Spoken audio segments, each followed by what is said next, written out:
তৃতীয় মহলাৰ পৰা সেই শিশুটি পৰি গৈছে তলত। এই মুহূৰ্তত এই হোটেলখনৰ সন্মুখত আমি উপস্থিত আছোঁ। এয়া হৈছে কছাৰী বস্তিত থকা ঔচম প্লেছৰ তৃতীয় মহলাৰ পৰা এটি কণমানি পৰি গৈছে হঠাৎ আৰু তলত পৰি যোৱা বুলি খবৰ ইতিমধ্যে আমাৰ হাতলৈ আহিছে। আৰু তাৰ পাছতেই ইয়াৰ হোটেল কৰ্তৃপক্ষ ইয়াত আহি উপস্থিত হয়। তাৰ সমান্তৰালকৈ অভিভাৱকে ততাতৈয়াকৈ হস্পিটেললৈ লৈ গৈছে সেই কণমানিটিক।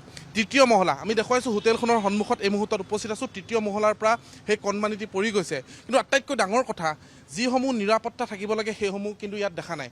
কাৰণ এটি শিশু কেনেদৰে এখন হোটেলৰ পৰা তৃতীয় মহলাৰ পৰা ইয়াত পৰি যাব পাৰে। আটাইতকৈ ডাঙৰ কথা এয়া, যিটো স্থানত মই উপস্থিত আছোঁ এয়া এটা ডাষ্টবিন। এই ডাষ্টবিনটোৰ কাষতেই এই কণমানিটি পৰি গৈছে। আৰু চাওক, এখন খিৰিকী খোলা আছিল বুলি জানিব পৰা গৈছে। কাৰণ এই খিৰিকীসমূহ সাধাৰণতে গ্লাছৰ থাকে আৰু গ্লাছৰ পৰা এখন খিৰিকী অকণমান আঁতৰি আছিল, খোলা আছিল আৰু তেতিয়াই সেই শিশুটি ওপৰৰ পৰা পৰি গৈছে বুলি জানিব পৰা গৈছে। হোটেল কৰ্তৃপক্ষ আছে, মই অকণমান কথা পাতিব বিচাৰিম। গোটেই ঘটনাটো কি হৈছিল আপোনালোকে? মানে আপোনাৰ তেখেতসকল ওপৰলৈ গৈছিলে, আপোনাৰ গ্লাছখন বন্ধ হৈছিলে, ফেমিলিটো গোটেইকেইজন গৈছিলে। তাৰপিছত মেবি আপোনাৰ যিখন গ্লাছ তেখেতে খুলি দিলে, খুলি ল'ৰাজন মাক দেউতাকৰ পৰা হাতাৰি পেলাই গুচি গ'ল। থাকে ক'ৰ পৰা আহিছিল ফেমিলিটো আপোনাৰ কলিকতাৰ পৰা আহিছিলে। হয় হয়। কিমান দুখ পাইছে কি? এতিয়া অকণমান তেখেতে দুখ পাইছে। লগে লগে আপোনাৰ 5 মিনিটৰ ভিতৰত আপোনাৰ এপল' হস্পিটেল লৈ যোৱা হৈছে। ত' তাত বৰ্তমান চিকিৎসা কৰি আছে আৰু ডক্টৰে কোৱা মতে বৰ্তমান ভালে আছে, ভাল হ'ব। হয়। গতিকে যিখিনি নিৰাপত্তা থাকিব লাগে আপোনালোকে, এতিয়া শিশু হঠাৎ কেনেকৈ পৰি যাব পাৰে এখন হোটেলৰ পৰা? আপোনাৰ নিৰাপত্তা, আপোনাৰ দৰ্জাখন যিখন খিৰিকী হয় সেইখন আমাৰ বন্ধ হৈছিলে। তো বন্ধ থকাৰ কাৰণে পাছত আপোনালোকৰ যিখিনি তেখেতসকলৰ কোনোবাই খিৰিকীখন খুলি দিলে, খুলি যোৱাৰ পিছত তেখেতলোক মেবি আপোনাৰ হাতৰ পৰা ল'ৰাজন গৈ কিনে পৰি গ'ল চাগে। কিমান বয়স আছিল শিশুটি? ল'ৰাজনৰ বয়স আপোনাৰ 4 বছৰমান হ'ব। ফেমিলিটো কলিকতাৰ আছিল। গতিকে আপোনালোকে যিখিনি নিৰাপত্তা ল'ব লাগে, এটা হঠাৎ কেনেকৈ এনে হ'ব পাৰে কি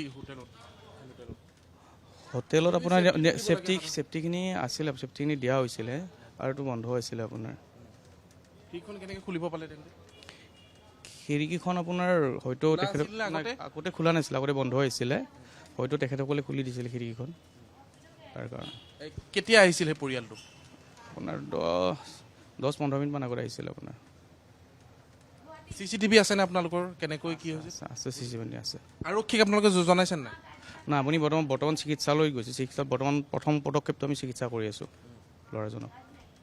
চাওক, এয়া আছিল হোটেল কৰ্তৃপক্ষ, তেওঁলোকে জনাইছে। কিন্তু সেই খিৰিকীখন বন্ধ আছিল বুলি কৈছে। কিন্তু কেনেকৈ হঠাৎ পৰি যাব পাৰে, এয়া আচলতে এটা ডাঙৰ কথা। কাৰণ বিভিন্ন ধৰণে আমি খবৰ আপোনালোকক দি থাকোঁ, ৰাইজক দি থাকোঁ যে গুৱাহাটী মহানগৰীৰ হোটেলবোৰত কি চলে, আচলতে সৰ্বসাধাৰণ ৰাইজৰ নিৰাপত্তাৰ দিশটো তেওঁলোকে কিমান গুৰুত্ব দিয়ে। কিন্তু প্ৰকৃততে এই হোটেলখনত যিটো ঘটিলে অতি ভয়ানক।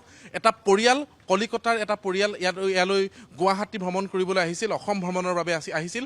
তেতিয়া এই ঘটনাটো সংঘটিত হৈছে। আৰু এইখন হোটেল আমি দেখুৱাইছোঁ। এই হোটেলখনৰ গ্লাছৰ ইয়াত সকলো খিৰিকী, কাছৰ সকলো খিৰিকী, আৰু এই কাছৰ খিৰিকীৰ পৰাই হঠাৎ এই শিশুটি পৰি যোৱা বুলি ইতিমধ্যেই জানিব পৰা গৈছে। অভিভাৱক তেওঁলোকৰ আছে, কিন্তু এপল' হস্পিটেলত ভৰ্তি কৰা হৈছে। আমি এই মুহূৰ্তত হোটেলৰ মেনেজাৰগৰাকীৰ সৈতে কথা পাতিবলৈ চেষ্টা কৰিলোঁ। কিন্তু গোটেই দিশটো আৰক্ষীৰ তদন্তত তেওঁলোকে পোহৰলৈ আহিব। কাৰণ প্ৰাথমিক চিকিৎসা কৰি থকা হৈছে। শিশুটিক এপল' হস্পিটেললৈ লৈ যোৱা হৈছে। তাৰ পাছত আৰক্ষীৰ দিশটো আহিব, কেনেকৈ কাৰ ভুলৰ বাবে আচলতে এই শিশুটি পৰিবলৈ পালে।